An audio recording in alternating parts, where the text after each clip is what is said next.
Friends, જય માધવ. હું છું માધવપુરમાં માધવપુર વિઝિટ માટે ટીનાની વાતોમાંથી, ટીના ફ્રોમ સુરત. અને અત્યારે આવી ગઈ છું માધવરાયજીનું મુખ્ય મંદિર તમને સૌને બતાવવા માટે. આપણે જેમ જૂનું મંદિર જોયું હતું ત્યારે જ મેં કીધું હતું કે રાજમાતા રૂપાળીબાએ 1840માં નવું મંદિર બંધાવી આપ્યું અને હાલ માધવરાયજી એમાં સ્થિત છે. તો આપણે એ મંદિર જોવાનું છે, તો ચાલો જોઈએ. લક્ષ્મણી માધવ જય તે આ મેઇન ગેટ છે ફ્રેન્ડ્સ, જે અદ્ભુત શિલ્પકામથી મતલબ બનેલો છે. સમયે સમયે મંદિરમાં રંગરોગાન થયું છે, પણ શિલ્પકામ તો બધું તે જ છે અને સરસ. મેઇન ગેટમાં જય વિજય દ્વારપાળ રૂપે ઊભા છે.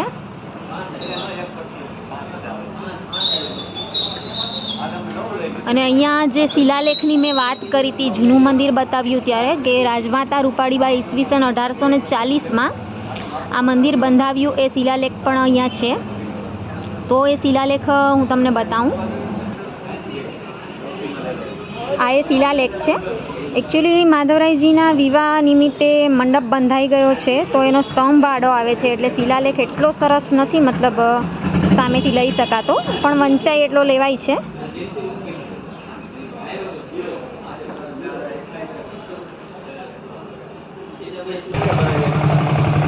અહીંયા 12 બોર્ડમાં દર્શનનો સમય લખેલો છે, જેથી યાત્રાળુઓને ધ્યાન રહે કે ચોપાટી પર ગયા હોય, નજીક જ ચોપાટી સમુદ્ર વ્યૂ માટે ગયા હોય તો સમય ખ્યાલ રહે.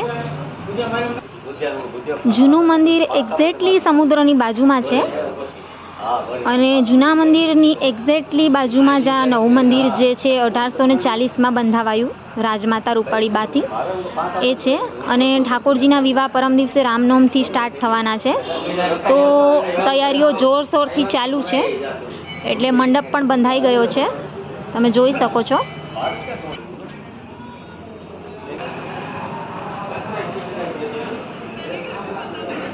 સરસ શિલ્પકામ છે.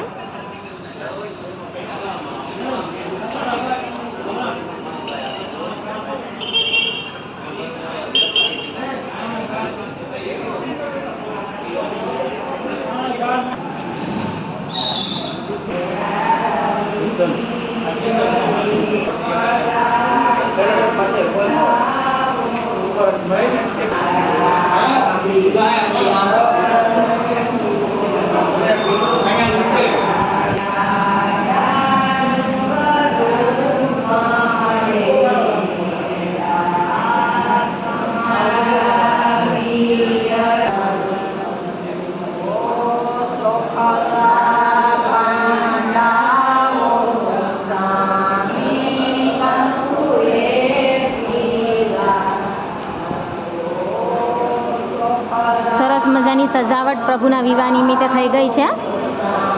આ પ્રભુનું નિજ મંદિરનું દ્વાર છે, જે અત્યારે બંધ છે. થોડી વારમાં દર્શન ખુલશે એટલે દર્શન પણ આપણે કરીશું.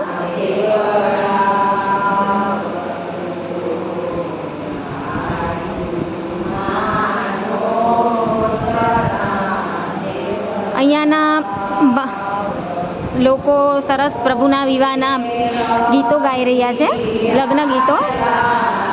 અહીંયાની સંસ્કૃતિ છે આ.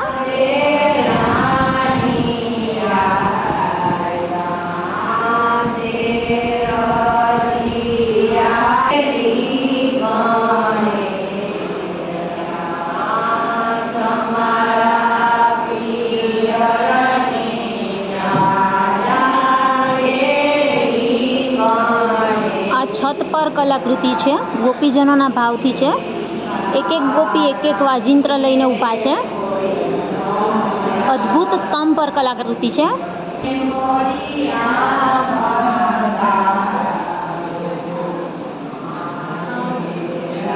આ એ જ માં જગદંબા અંબામાં છે, જેને માતા રુક્ષ્મણીજી સાથે પધરાવી લીધા. ઠાકોરજી જ્યારે હરણ કરવા ગયા અને માતાજીની દેવી પૂજા બાકી હતી, તો માતાજીએ રુક્ષ્મણીજીએ કીધું કે પ્રભુ, મારી તો દેવી પૂજા બાકી છે, અધૂરી દેવી પૂજા છોડીને હું કેમ આપની સાથે રથમાં બેસું? ત્યારે ભગવાન શ્રી કૃષ્ણએ કીધું કે માતા અંબાને પણ સાથે પધરાવી, પૂજા અધૂરી બી નહીં રહે અને આપણે ઉતરીશું, જ્યાં વિવાહ કરીશું ત્યાં માતા અંબાની તમે પૂજા પૂરી કરી લેજો. એટલે અંબા માતા લક્ષ્મણજીની સાથે જ અહીંયા માધવ પધાર્યા છે અને એ જ ભાવથી અહીંયા સુંદર મંદિરની અંદર જ માતા અંબાનું દેવી માનું ગોરી માનું સ્વરૂપ બિરાજમાન છે. મંદિરની એક્ઝેક્ટ ડાબી બાજુ ઠાકોરજીના દર્શન ખુલે એટલે ડાબી બાજુ તમને નાનકડું માતા અંબાનું મંદિર દર્શન થશે. મંદિરમાં એક્ઝેક્ટલી ઠાકોરજીના દર્શન જ્યાંથી થાય છે, મેં જે ઠાકોરજીનું દ્વાર બતાવ્યું એની એક્ઝેક્ટલી સામે ગરુડજી છે. હાથ જોડીને ઠાકોરજીની સન્મુખ ઊભા છે. ગરુડજી મુખ્ય ભક્ત છે, ઠાકોરજીના ભગવાન નારાયણનું વાહન છે અને સુંદર અહીંયા એમનું સ્વરૂપ બિરાજમાન છે. કોઈ કારણોસર જે માધવરાયજીના મુખ્ય મંદિરનો આપણે વિડીયો કરતા હતા એ બંધ કરવો પડ્યો હતો, તો એ ભાગમાં આવશે હવે માધવરાયજી મુખ્ય મંદિરનો વિડીયો. અને પહેલા ભાગમાં આપણે જોયું, હવે આપણે બીજા ભાગમાં મુખિયાજી આપણી સાથે છે, સેવક પરિવારના રુચિરભાઈ સેવક. તો આપણે એનો ઇન્ટરવ્યૂ લઈ એની સાથે વાતચીત કરીએ. માધવરાયજી મંદિરના મુખિયાજી છે અને પછી શેનના દર્શન ખુલશે, આપણે ઠાકોરજીના દર્શન પણ કરીશું અને જે મંદિરનો પાછળનો જે ગૌશાળા ફૂલઘર છે એ બધું જોવાનું બાકી છે એ પણ આપણે આ વિડીયોમાં જોઈશું. તો માધવરાયજીના મુખ્ય મંદિરનો વિડીયો આપણે બે ભાગમાં જોવા મળશે. તો આ બીજા ભાગમાં આપણે પહેલાં સર્વપ્રથમ મુખિયાજી રુચિરભાઈ સેવક સાથે વાતચીત કરીએ અને જાણીએ અહીંયાની અમુક વાતો. તો રુચિરભાઈ, જય માધવ. તમે લાઈવમાં છો ટીનાની વાતો મારી ચેનલ છે એમાં. તો અત્યારે એકદમ માધવરાયજીના વિવાહનો માહોલ છે. પરમ દિવસે રામનવમીથી વિવાહ ઉત્સવ શરૂ થઈ રહ્યો છે, તો શું તૈયારી છે? માધવરાયજી મંદિરમાં ઠાકોરજીનો જે વિવાહ ઉત્સવ પૌરાણિક છે અને અત્યારે 5000 વર્ષ થયા કૃષ્ણયુગને ઠાકોરજીના સમયને 560 વર્ષ માધવરાયજી મંદિરના આજે વિવાહોત્સવ આજે પૌરાણિક બાબત છે અને અત્યારે આ જે મેળાને રાષ્ટ્રીય કક્ષાએ લઈ જવામાં આવ્યો છે. અત્યારે એ પણ આપણે પૌરાણિક બાબતો અનુલક્ષી અને જે અત્યારે આપણો શક્તિનો મુસ્લિમ માર્ગીય સેવા પ્રકાર ચાલે છે એને ધ્યાનમાં રાખી અને રાષ્ટ્રીય કક્ષાએ મેળાને લઈ જવામાં આવ્યો છે. ત્યારે એકદમ આનંદનો માહોલ છે અને બધા ભક્તજનો અહીંયા ઉત્સાહભેર થઈ રહ્યા છે. અને ઠાકોરજીના રમતોત્સવમાં તો આપણે ચૈત્ર સુદ 9 રામ નવમીની શરૂઆત થઈ તો ચૈત્ર સુદ 9 દસમ 11 તો ઠાકોરજીને અહીંયાથી રાત્રે 9 કલાકે બીજી મંદિરથી બ્રહ્મપુર સુધી ઠાકોરજીને ભણાવી. બ્રહ્મપુર એટલે બ્રહ્માજીનું ત્યાં મંદિર આવેલું છે, ત્યાં એટલે આપણું માધવરાયજીનું પવિત્ર તીર્થસ્થાન કહેવાય. તો 3 દિવસ ત્યાં ઠાકોરજીને ભણાવી રથમાં નીકળે, રથમાં વધારે ઠાકોરજી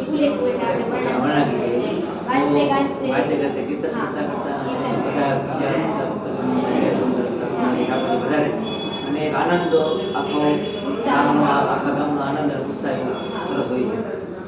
પછી ઠાકોરજીને માધવરાયજી વિશે મારે ખાસ એ પૂછવાનું હતું કે અહીંયા આપણે એક અહીંયા નાની મોટી થઈ છે, એટલે અક્ષય તૃતીયાના બહુ સુંદર દર્શન થાય છે, એના વિશે કંઈક જણાવો. વિશાખ સુદ ત્રીજ અક્ષય તૃતીયાનો આપણે અખાત્રીજ એટલે પવિત્ર દિવસ એને આમ ભણપૂછું મુહૂર્ત કહેવાય અને ઉત્તમ દિવસ કહેવાય. તો વર્ષમાં એકવાર ઠાકોરજીને શ્રી માધવરાયજીને બધા માધવરાયજીને જે બિરાજતા સ્વરૂપો એને ચંદનના શૃંગાર કરવામાં આવે છે વર્ષમાં એક વખત અને 14 સ્વરૂપના દર્શન થાય છે. અને એમાં આપણે માધવરાયજીના બ્રહ્માજીના માનસ પુત્રો 4 એટલે જનક સનાતન સનત કુમાર માધવરાયજીના 5 સ્વરૂપ છે. પછી દિગંબરજીમાં બ્રહ્માજી છે, શંકરજી છે, વસુદેવજી છે, રેવતીજી છે, શંકર સ્વામી અર્જુન. દિગંબરજીમાં 7 સ્વરૂપ છે.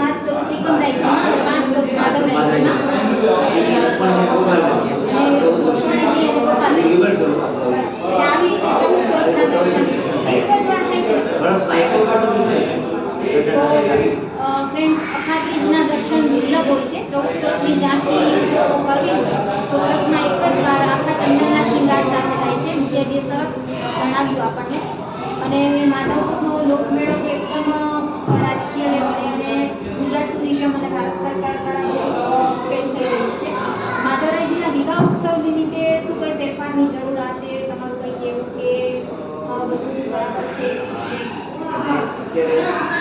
આજે આપણે મેળાને રાષ્ટ્રીય કક્ષાએ લઈ જવામાં આવ્યો છે પણ અમારા અહીંયાના પ્રયત્ન એવા છે કે ભાઈ આ ઠાકોરજીની જે આજે વર્ષો ઠાકોરજીની સેવા પ્રણાલિકા છે બાપુજીની સેવા પ્રણાલિકા પ્રમાણે તો એ જ પ્રમાણે આપણી પૌરાણિક બાબતોને ધ્યાનમાં રાખી અને આધુનિક કક્ષાએ આપણે લઈ જઈએ ને એ ઉત્તમ કહેવાય.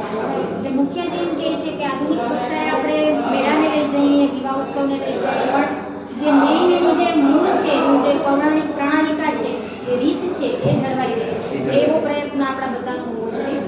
સરસ બધી સરસ મજાની જાણકારી તમારે બીજી કઈ માધવરાયજી મંદિર વિશે, માધવરાયજી વિશે કંઈ કેવું હોય તો અમને જણાવો, અમારા વ્યુઅર્સને જાણવા મળશે. મધુરાઈની જે અહીંયા ઠાકોરજી મધુરાઈની અહીંયા પધાર્યા મુખ્ય હેતુ કે મહાપ્રભુ કૈલાસી બેઠક એમાં 86 બેઠક માધવ તો મહાપ્રભુજી જ્યારે અહીંયા પધાર્યા પછી પ્રદક્ષિણા કરતા 3 દિવસ 3 વખત એને પૂછી પ્રદક્ષિણા કરી ખુલ્લા ચરણે એમાં અહીંયા માધવપુરમાં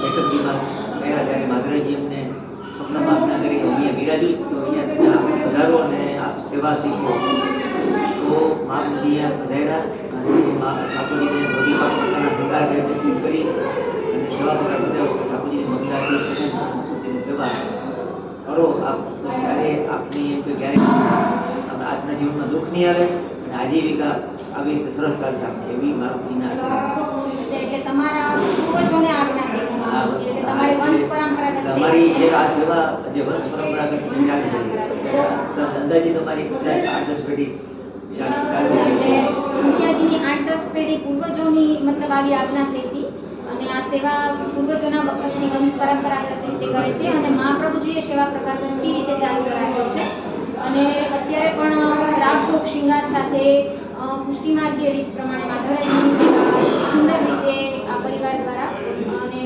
અહીંયાના મતલબ વાત થઈ રહી છે અને આ સેવક પરિવાર વંશ પરંપરાગત રીતે આ સેવા સુંદર રીતે પ્રભુની કરી રહ્યો છે અને સરસ મજાની જાણકારી આપણે મુખિયાજી પાસે મળી. એક વાત મુખિયાજી કંઈક કહેવા માંગે છે તો જે ઠાકોરજીનો લગ્નોત્સવ છે આપણે માધવરાયજી તો કે ઠાકોરજીને શિશુપાલજીએ લગ્ન નતા કરવા એને કૃષ્ણ ભગવાને આપણે કે આપણે કૃષ્ણ ભગવાનને આપણી સાથે કૃષ્ણ ભગવાને પછી ત્યાંથી કુદરપુર ત્યાંથી હરણ કરી કુદરતમાં અહીંયા માધવપુરા ભૂમિ પસંદ કરી કુંવારિકા ક્ષેત્ર કરી એ ભૂમિમાં લગ્ન ન થયા એને આ માધવપુરની આપણે પસંદ કરી અને અહીંયા મધુવનમાં ઠાકોરજીનો જે કહેવાય છે ત્યાં લગ્ન થયું અને જે મહાપ્રભુજી સૌથી વધારે અહીંયા આપણા જે બેઠક છે એમાં સૌથી વધારે અહીંયા માધવપુર ગયા છે એમાં એવું કહે છે કે ચૈત્ર સુદ 9 થી 13 5 દિવસ હોય છે 7 દિવસના ત્યારે બાપુજી પોતાના માટે અને કારતક મહિના માટે ઠાકોરજીનો વિવાહ થાય ત્યારે 2 દિવસ તો આ આપણી અલૌકિક ભૂમિ કહેવાય અને બાપુજીની કૃપા કહેવાય અને ઠાકોરજી કૃપાથી બધા વૈષ્ણવોને પણ લાભ પ્રદાન કરે છે. અને આનું સ્વરૂપ આપણે અત્યારથી મતલબ મોટું છે અને સુંદર અદ્ભુત છે પ્લસ કૃષ્ણ દાઉદી સાથે બિરાજે છે એના વિશે કંઈક જણાવો.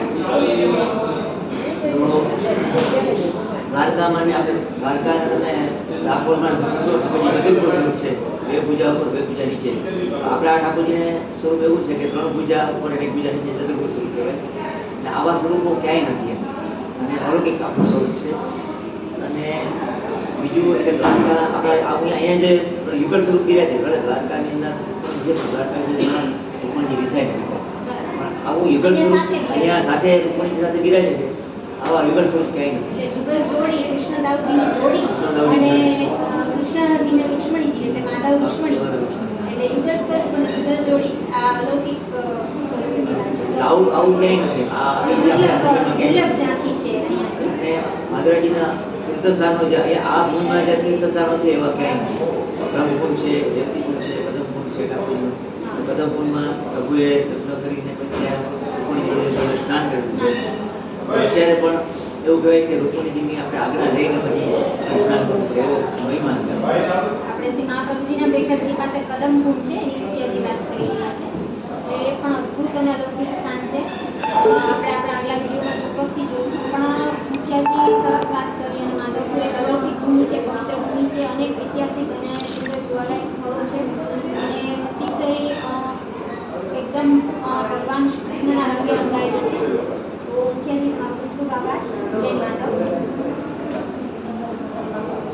તો ફ્રેન્ડ્સ, આપણે સરસ મુખ્યજી સાથે ઘણું બધું માધવપુર વિશે જાણ્યા અને માધવપુર ખરેખર એકદમ જોવાલાયક તો છે જ, પણ અહીંયાનું જે ભાવ, અહીંયાના જે માધવરાયજીનું જે મહાત્મય છે એ અદ્ભુત છે. અહીંયાનો હવા ઉત્સવ ભારતભરમાં ખૂબ જ પ્રચલિત છે. મેળાઓ તો ઘણા થતા હોય, પણ માધવપુરનો મેળો કૃષ્ણ અને રૂક્ષ્મણીજીના વિવાહ નિમિત્તે થાય છે, એટલે આ મેળાનું અલૌકિક મહાત્મા પણ ઘણું છે. ફરીથી આપણે આગળ મંદિર તરફ જોઈએ. આપણે જે બાકી છે ભાગ 2માં મંદિરની ગૌશાળા અને ધ્વજાજી, તો આપણે આગળ જઈએ. ચાલો. આ માધવરાયજીનું ફૂલઘર અને શાકઘર છે.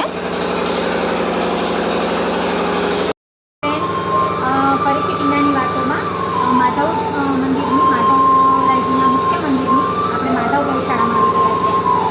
ગાયો અત્યારે હજી આવી નથી ચરીને, પણ એક ગાય છે ને અહીંયા જ રહે છે, ચરવા માટે બહાર નથી જતી. તો આ ગાય સાથે આપણે ગૌશાળાના દર્શન કરીએ.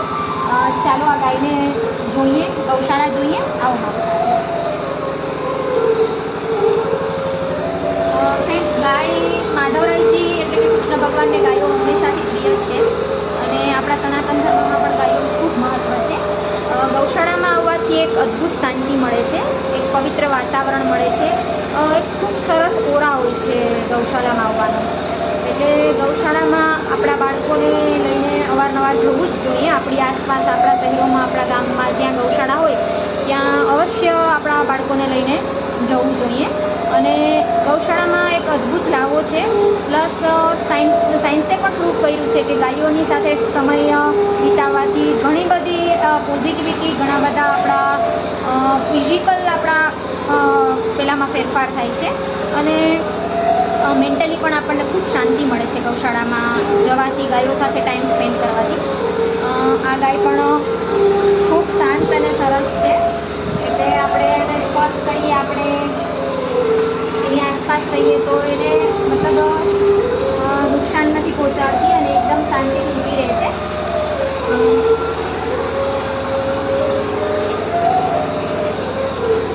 સરસ મજાની માધવરાયજીની ગાય છે.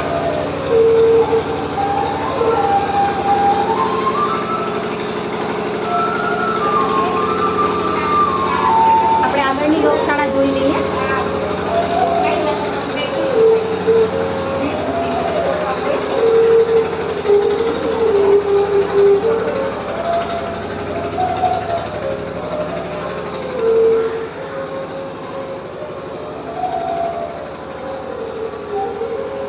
આપણે માધવરાયજીના ધ્વજાજી તરફ જઈએ.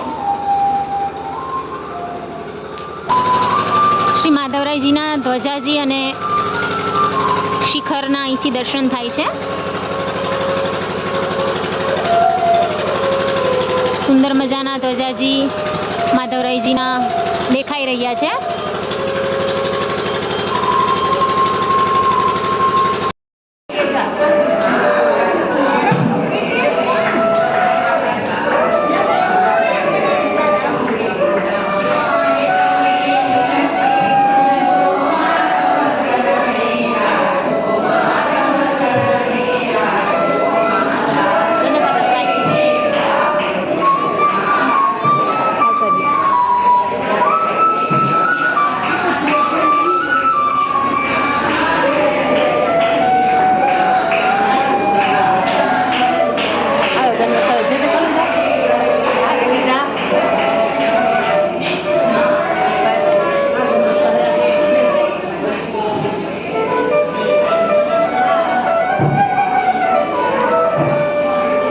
ડાબી બાજુ જે છે સ્વરૂપ મોટું એ માધવરાયજી છે, જમણી બાજુ છે એ ત્રિકમરાયજી છે.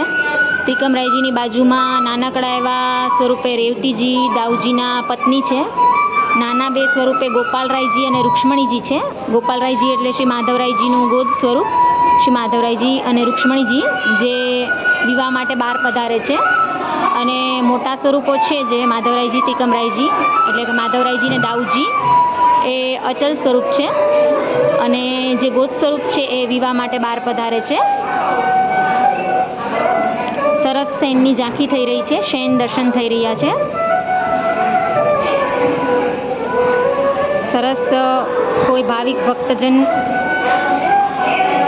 બાંસુરી વગાડી રહ્યું છે, જે અહીંયા રોજ અહીંયા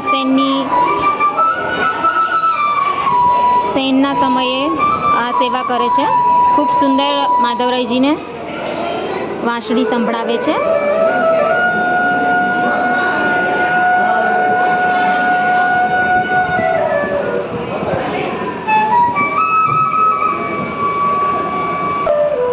શેનના દર્શન ખુલી ગયા હોવાથી ફ્રેન્ડ્સ આપણે શેનના દર્શન કરવા ગયા.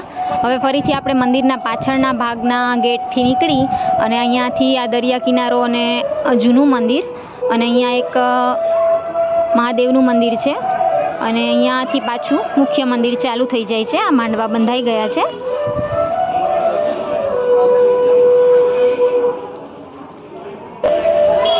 ફરીથી આપણે મેઇન ગેટ પર આવી ગયા છે. શેનના દર્શન ખુલ્યા છે અને બાંસુરી વાદન સરસ મજાનું થઈ રહ્યું છે. તો આપણે માધવરાયજીના મુખ્ય મંદિરનો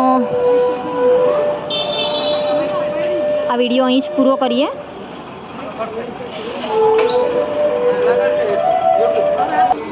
તો આપણે આ મુખ્ય મંદિર જોયું, સરસ મજાનું માધવરાયજીનું મુખ્ય મંદિર છે. આપણે વિવાહ નિમિત્તે તો આપણે અહીંયાના વિડીયો ઘણા બધા જોવાના થશે, પણ આજે આખું મંદિર આપ સૌને બતાવવાની ઈચ્છા હતી. તો આપણે સરસ આખું મંદિર માધવરાયજીનું જે નિજ મંદિર છે અત્યારે હાલનું મંદિર એ જોયું.